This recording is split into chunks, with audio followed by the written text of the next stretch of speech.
Hallo und herzlich willkommen auf Epic, heute bei uns von Eberle-Stock der G4 Operator.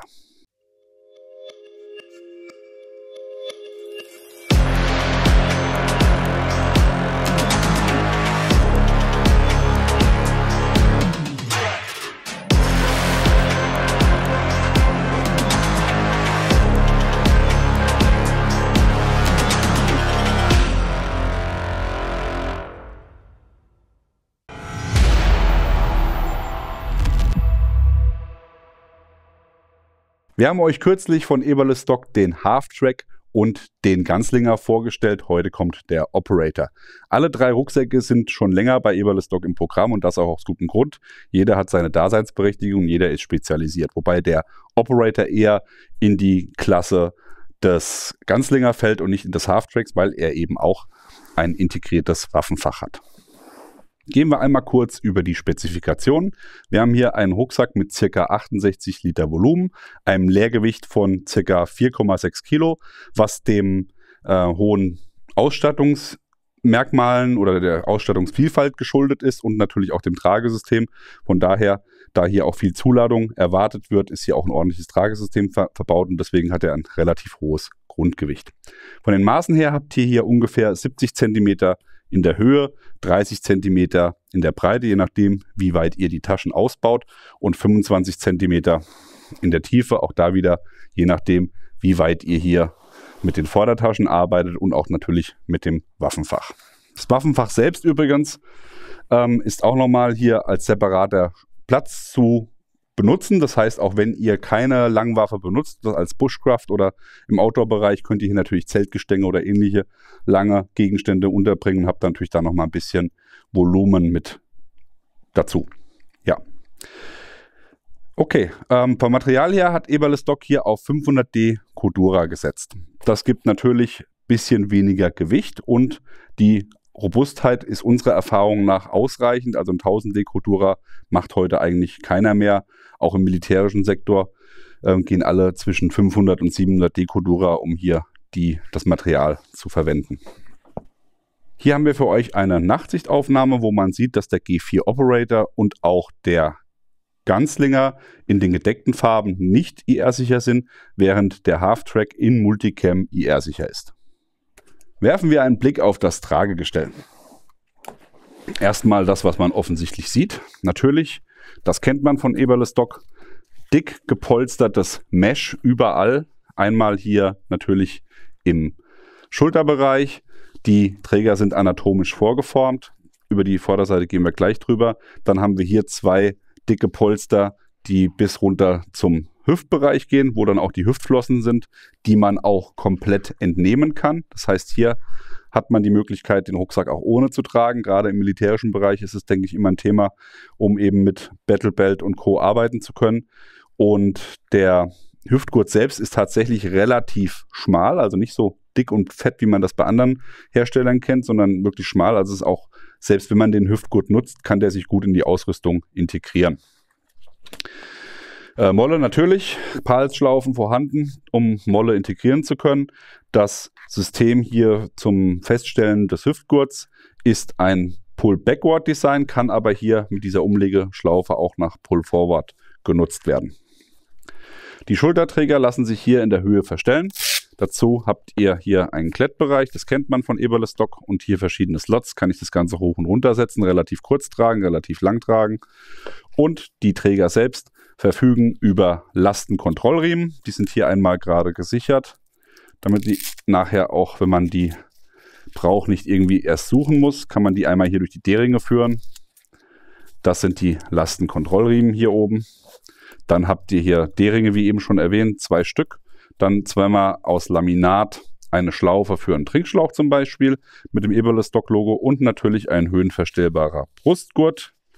Die Träger selbst sind hier mit einer Leiterschnalle ausgeführt für die Verstellung und verfügen ganz unten nochmal über eine Fastec-Schnalle, um das Ganze im Notfall auch schnell abwerfen zu können. Das Tragesystem verfügt über ein fest verbautes Polymer-Framesheet, was hier schon im Rucksack fest verbaut ist, und ein herausnehmbares Intex 2 Alu-Frame. Das kann man hier dann bei Bedarf, wie gesagt, herausnehmen und kann dann eben auch weggelassen werden, wenn man sagt, mir reicht die Struktur, die die Langwaffe bietet, um ein bisschen Gewicht zu sparen.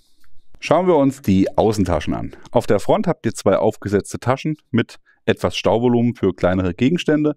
Auf der Front jeweils PALS-Schlaufen in Daisy-Chain-Form ausgeführt, also halbe PALS-Höhe, um hier eben auch Molle-Systemtaschen anbringen zu können. Hier im oberen Bereich auch nochmal ein Klettfeld. Und das Ganze ist mit zwei umlaufenden YKK-Reißverschlüssen ausgeführt. Das Schöne hier ist jetzt tatsächlich, was man von anderen Rucksäcken eher, oder beziehungsweise auch hier in dem am großen Fach auch hat.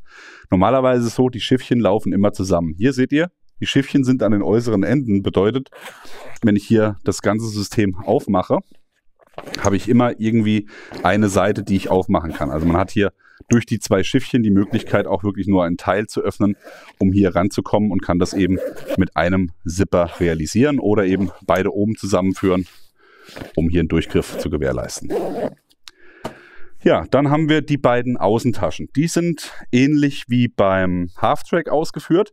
Ihr seht hier schon, die Kompressionsriemen habe ich zwei Stück, die einmal hier in diesen Bereich hineinlaufen. Die kann man natürlich auch außen rumlegen. Ist jetzt hier in dem Fall aber so realisiert. Und das ist auch cool, weil ihr habt insgesamt drei Kompressionsriemen. Ihr habt einmal die beiden, die hier über den ganzen Pack gehen, und dann nochmal hier einen, der nur diese Außentasche fixiert.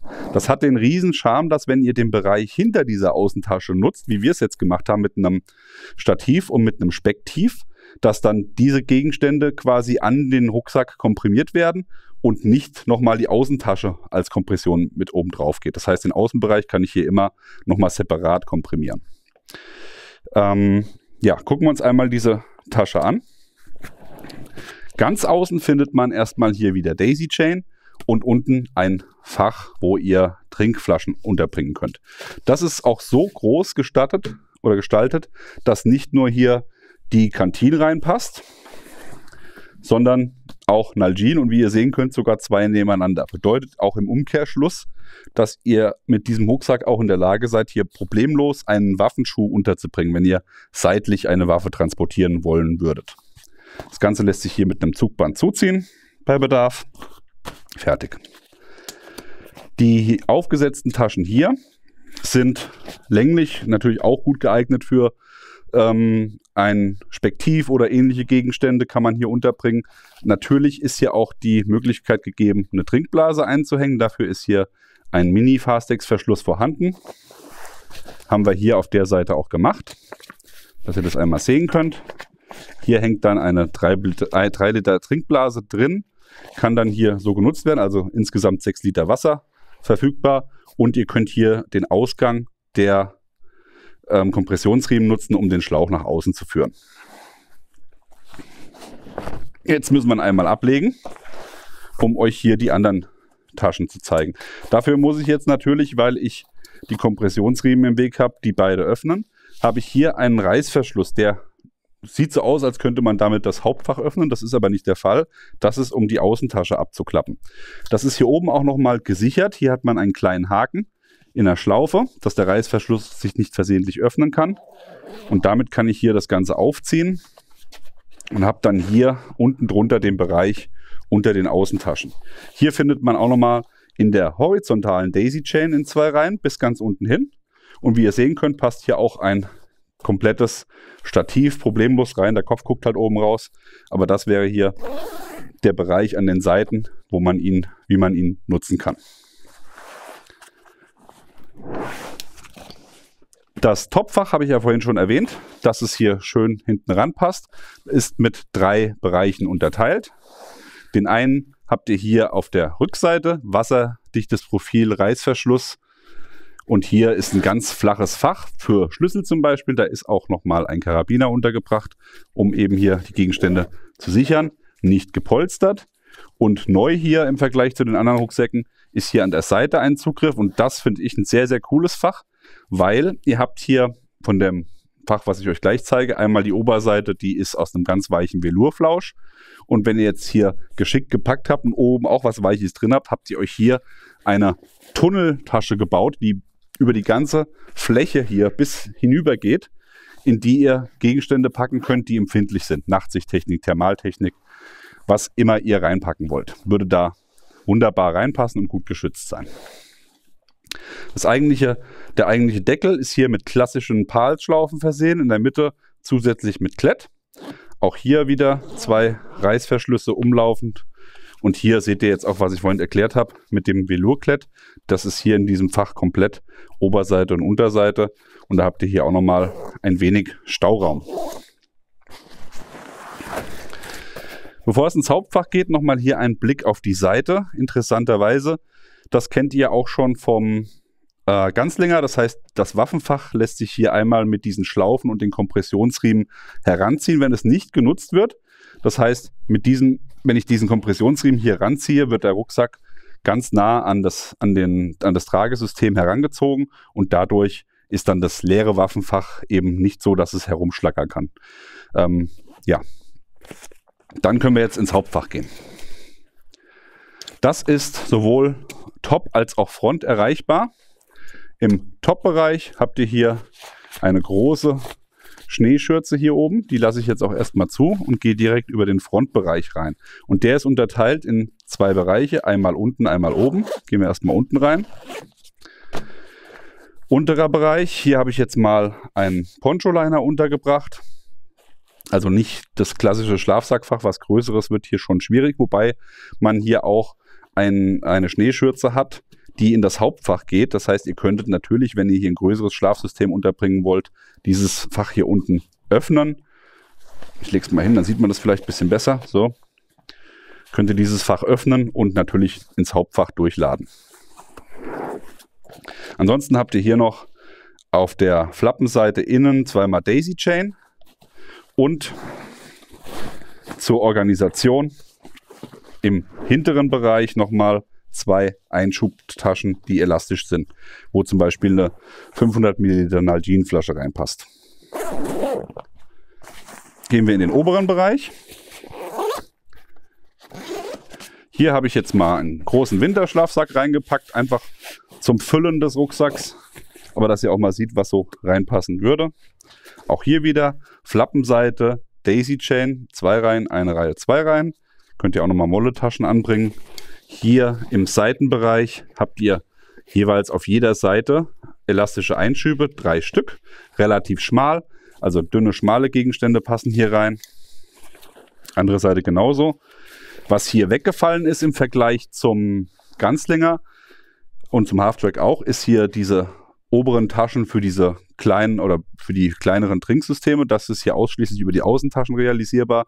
Ihr habt aber hier im hinteren Bereich einmal ein komplettes Meshfeld, was ihr zur Organisation nutzen könnt, also um Sachen zu komprimieren. Und gedacht ist es natürlich hier für große militärische Funkgeräte, dass die hier schön eingefasst werden können. Aber wie gesagt, kann man auch anderweitig nutzen. Könnte man sogar eine Trinkblase hinten unterbringen.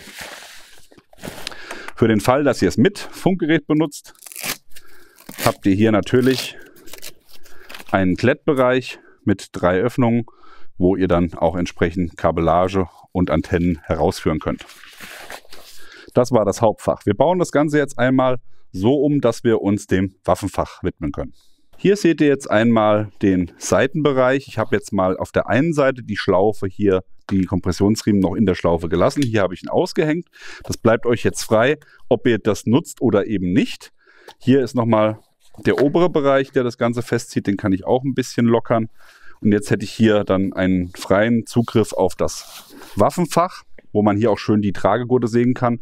Nochmal die Tragegriffe, wo ich hier den Rucksack wie einen Rucksack tragen kann, wie eine Tasche tragen kann, beidseitig, rechts und links.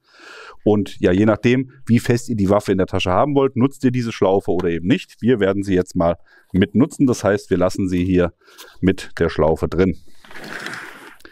Im unteren Bereich seht ihr hier einen Fuß, der ist eingeklappt, hat folgenden Hintergrund. Wenn er nicht benutzt wird, kann er weggeklappt werden, klar. Ihr könntet jetzt aber auch so mit einer kurzen Waffe wie ein AR-15 zum Beispiel arbeiten und hier das Ganze eben so machen, dass das AR-15 oben raussteht. Wir haben jetzt aber hier lange Scharfschützengewehre, das heißt, wir öffnen hier unten den Zugang und holen den Fuß heraus. Hier seht ihr auch schon schön gummiert unten, stoßfest und hier auf der Rückseite nochmal einen Ausgang mit Reißverschluss, falls ihr ein System habt, was noch länger ist als der Fuß, um hier eben besser arbeiten zu können. Das Waffenfach ist übrigens 87 cm x 25 cm x 8 cm in der Tiefe. Ja, also einmal Fuß auf. Jetzt lassen wir hier natürlich das Topfach, das zeige ich euch gerade nochmal. Hier habt ihr den Verstellriemen für das Topfach. Den lösen wir jetzt ein wenig, damit das Ganze eben natürlich nach vorne rutscht. Auf der anderen Seite genauso lösen. Und damit seht ihr, das Topfach jetzt wieder so nach vorne gegangen ist, damit ich hier ins Waffenfach komme. Wunderbar. Okay. Gut, dann legen wir ihn einmal ab. Schnappen uns hier, fangen wir mal mit dem SR25 an. Zweibein-Magazin werden wir höchstwahrscheinlich rausnehmen müssen. Mit Schalldämpfer nach unten, einmal reingeschoben.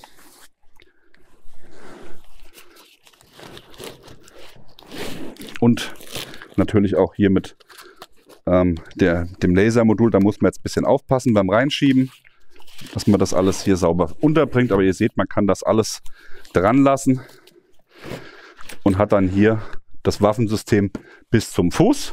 Der Griff würde jetzt oben rausgucken. Jetzt könnte ich natürlich noch hergehen und hier, wenn ich möchte, den Schalldämpfer noch unten rausführen. Und dadurch würde dann hier, wenn ihr es sehen könnt, der Schaft fast komplett verschwinden. Und hier am hinteren Ende steht dann halt der Schalldämpfer raus. Ne? Das wäre halt dann eine Möglichkeit, wie ihr das Ganze transportieren könntet. Holen wir es einmal raus und legen wir es mal hier drüben ab. Jetzt geht es weiter hier mit dem M40. Und da wollen wir euch jetzt einmal zeigen, machen wir mal den Schalldämpfer ab, wie das funktioniert mit der, das will heute nicht so wie ich will. So. Ja, schon lange keine Schalldämpfer mehr bedient, der Martin. So, schauen wir einmal das Ganze uns hier an, wie das aussieht mit dem oberen Teil, den wir euch jetzt noch gar nicht gezeigt haben. Also auch hier wieder Zweibein dran gelassen, Optik dran gelassen, rein mit der Puste. Diesmal wollen wir den Schuh geschlossen nutzen. Zipper zu. Und jetzt seht ihr, hier steht der Schaft noch ein ganzes Stück raus. Ihr habt aber hier auch noch mal 4 Verschlüsse. Und die sind dafür gedacht, für den oberen Teil, den ihr hier jetzt oben drüber bauen könnt. Das heißt, ihr nehmt das einfach, schiebt das hier drüber. Und dann könnt ihr das hier entsprechend einhaken. Einmal drehen. So, dann hier mit verbinden, rechts und links. Und dann hier das Ganze noch ein bisschen zusammenziehen. Kann man hier auch nochmal durchführen. Ich mache das jetzt einfach nur mal quick und dirty. Und damit hätte ich jetzt hier nochmal einen Transportschutz für die Waffe im oberen Bereich gewährleistet. Bleibt nur noch eins offen. Wir haben hier unten nochmal eine Flappe, unter der verbirgt sich ein Zipper. Und hier in diesem Zipper ist ein Raincover. Das ist hier auch gesichert mit einem Haken. Und das kann ich natürlich nehmen und damit meinen Pack auch nochmal regensicher machen bei Bedarf. Und das ist auch so von der Größe her gestaltet, dass die Außentaschen auch problemlos mit eingefasst werden können. Sehr cool. Kommen wir zur Zusammenfassung vom G4 Operator. Das Einzige, was man hier Negatives bewerten kann an diesem Rucksack, ist das hohe Grundgewicht von 4,6 Kilo. Ansonsten ist hier an alles gedacht worden. Besonders gut gefällt uns, dass der Top-Bereich sich hier wie bei einem normalen Rucksack nutzen lässt, wenn das Waffenfach nicht in Benutzung ist, was diesen Rucksack dann eben auch gerade für den Outdoor-Bereich oder Bushcraft-Bereich komplett nutzbar machen lässt. Ansonsten natürlich jagdlich, militärisch auch alles dran, was man sich wünschen kann. Wir würden ihn auf jeden Fall empfehlen. Und gerade auch wenn ihr sagt, ihr braucht mehr Volumen als der Ganzlinger, ist der G4 Operator die richtige Wahl für euch. Ihr bekommt den G4 Operator von Eberle-Stock überall dort, wo man Produkte von Eberle-Stock kaufen kann. Wir blenden euch hier den Link zum Hersteller ein. Schaut auch mal in unsere Videobeschreibung, dort findet ihr einen Rabattcode, wo ihr eure Eberle-Stock Rucksäcke auch nochmal günstiger erwerben könnt. Was sagt ihr zum Eberle-Stock G4 Operator? Habt ihr ihn selbst schon mal gehabt? Habt ihn noch oder habt vor, ihn euch anzuschaffen? Schreibt es uns mal in die Kommentare, das würde uns sehr interessieren. Ansonsten, wie immer an dieser Stelle liken, Abo, Glocke klicken. Wir sind raus, bleibt sauber, bis dann, macht's gut. Bye bye.